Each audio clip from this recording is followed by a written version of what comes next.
Ayer la segunda sala de la Suprema Corte de Justicia declaró inconstitucional, pues no todo lo que es la reforma, pero sí los artículos medulares de la reforma eléctrica del presidente Andrés Manuel López Obrador.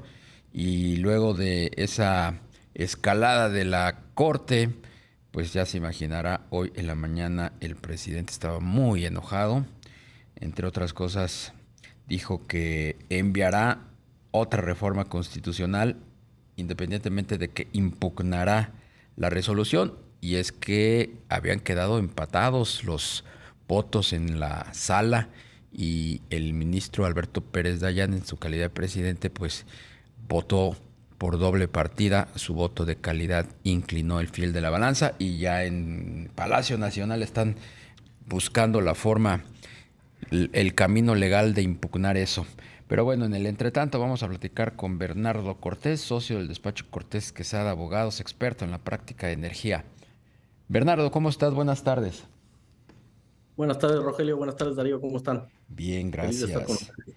Pues, ¿qué opinión tienes de lo que decía en la mañana el presidente? ¿Hay manera de impugnar lo que pues resolvió ayer la Corte?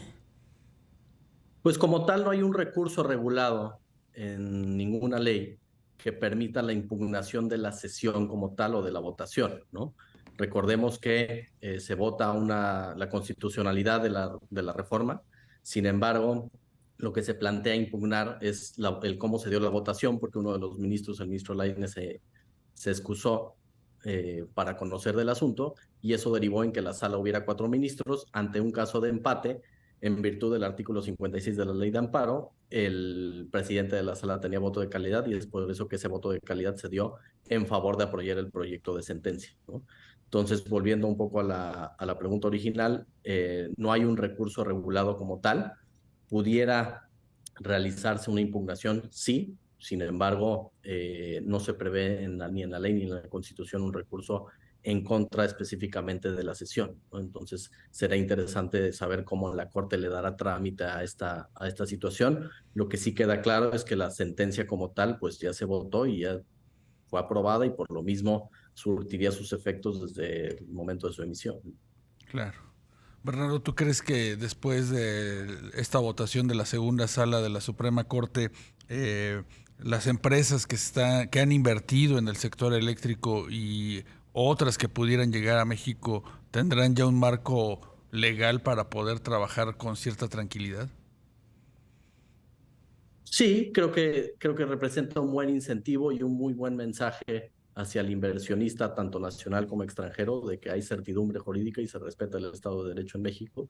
Y eso a su vez pues generará que el análisis de riesgo país normalmente se utiliza para realizar inversiones o anclar activos en México sea reducido, ¿no? Finalmente sí hay un contrapeso. Se demostró que la reforma era inconstitucional en cuanto a los alcances que tenía, ¿no? Porque como bien recordamos, pretendía darle prioridad de despacho a las centrales eléctricas térmicas de CFE, y por otro lado también eliminaba la obligación de celebrar subastas por parte de CFE, suministro básico, eh, y eso a su vez pues, genera que haya un poco más de certidumbre legal y jurídica respecto de las inversiones que están en nuestro país, ¿no? Hay certidumbre legal y jurídica, entonces, a pesar de esta, pues, advertencia, o más que advertencia, pues este aviso, amenaza, o como se quiera tomar, que hace el presidente, que va a enviar una reforma constitucional. ¿Cómo queda la resolución de la Corte frente a este nuevo embate del presidente? A mi parecer, se mantiene esa expectativa porque finalmente se demuestra que hay un poder judicial independiente e imparcial respecto de las decisiones o actos gubernamentales que pudieran llegar a vulnerar o no la Constitución, ¿no? Entonces, a nivel Tribunal Constitucional, a mi parecer, sí se manda un buen mensaje de que se mantienen las cosas como se venían haciendo y bajo los postulados y principios que se estableció en la reforma energética de 2013, y por lo tanto sí coincidiría o sería de la idea de que se da un buen mensaje de certidumbre legal, a pesar de que pudiera llegar a existir la posibilidad de impugnar la sesión o el cómo se dio la votación. Finalmente, cada uno, tanto presidencia como los involucrados, estarán en su derecho de agotar los recursos que tenga disponibles bajo la ley para tratar de evidenciar su caso o para tratar de hacer valer su postura, ¿no? Eso creo que Claro. no se simplemente por el hecho de que se haya dado la votación de una u otra forma o de que se haya decidido como se decidió. Sí. Bernardo, ¿el proyecto aprobado ayer por la Corte es de carácter general o solamente involucra a las 6 empresas que pues solicitaron el amparo? Esa es una muy buena pregunta, Rogelio, porque eran dos proyectos de sentencia, uno del ministro Lainez, quien se excusó, y otro del ministro Pérez Dayán. El proyecto que se votó, que era el del ministro Pérez Dayán, sí contemplaba efectos generales para toda la industria. ¿Qué implica esto? Pues básicamente que no obstante que haya amparados o no amparados o empresas que tienen su amparo en trámite, al darle ese efecto, eso implica que toda la industria se ve afectada o beneficiada por esta resolución, ¿no? Entonces, en cierta manera, sí impacta a todos los integrantes de la industria, incluyendo la propia CFE. ¿Por qué se excusó el ministro Javier Lainez? Se excusó derivado de un impedimento que presentó la Secretaría de Energía, ¿no?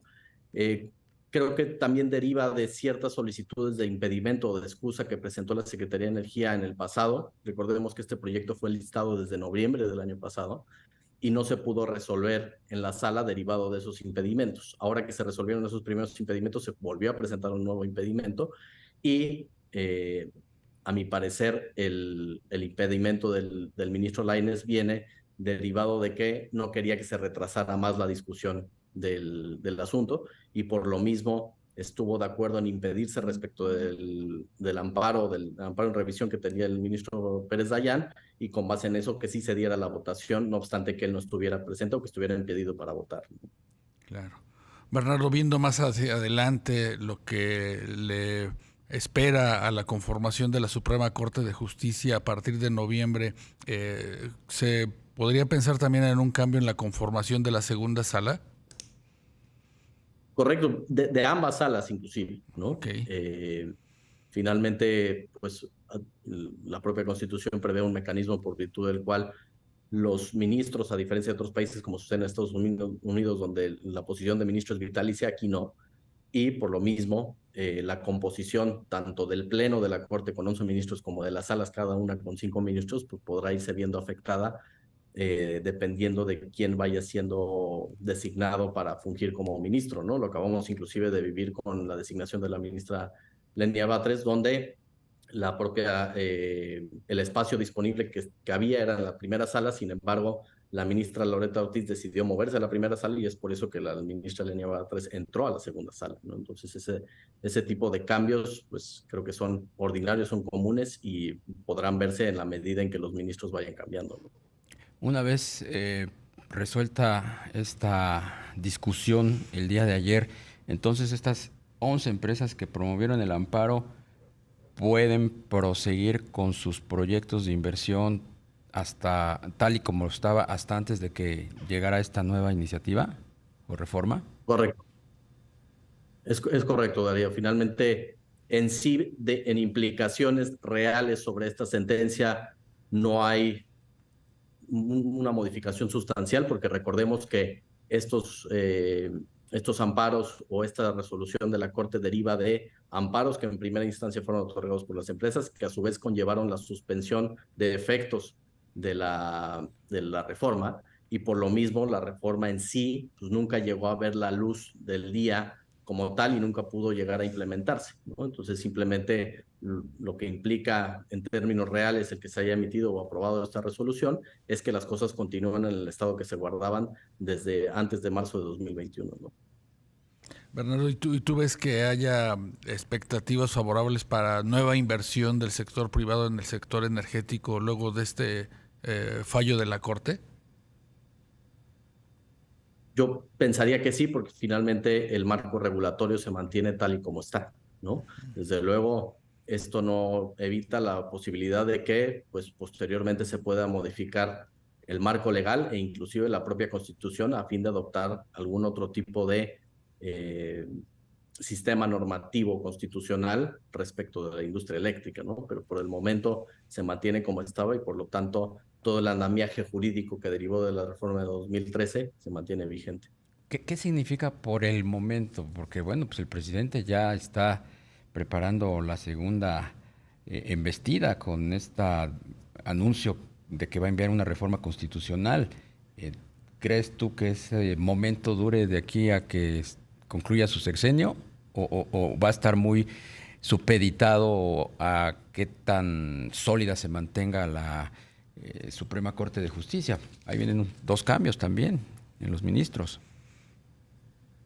Creo que estará supeditado en gran medida al momento político que se vaya viviendo y a las discusiones que se vayan llevando a cabo dentro del Congreso de la Unión, ¿no? Finalmente es un poder soberano y estará en posibilidad de modificar tanto la Constitución con la mayoría calificada que ya establece la propia Constitución o las leyes secundarias como sucedió en este caso, derivado del ejercicio del poder legislativo como tal, ¿no? Entonces, finalmente ya hay un antecedente de una reforma constitucional en materia eléctrica que nunca vio la luz del día porque no se lograron los votos que requería la mayoría calificada para tal efecto. Sin embargo, la administración pública está en todo su derecho de poder presentar, como así lo mandata la Constitución, las iniciativas que considere pertinentes. El qué tanto verán la luz del día o no depende de un poder soberano, que es el Congreso de la Unión, y el Congreso de la Unión determinará si procede o no, ¿no? Entonces, anticipar eso la vez se vuelve un poquito complicado en cuanto a qué tan probable es que se vaya a aprobar, sobre todo considerando el momento político. Sin embargo, de que se puede presentar, se puede presentar. Más bien la discusión es si se puede llegar a aprobar, ¿no? Pues Bernardo Cortés, socio del despacho Cortés Quesada Abogados, experto en la práctica de energía. Gracias por tomarnos la llamada. Darío, Rogelio, les agradezco mucho el tiempo. Buenas tardes.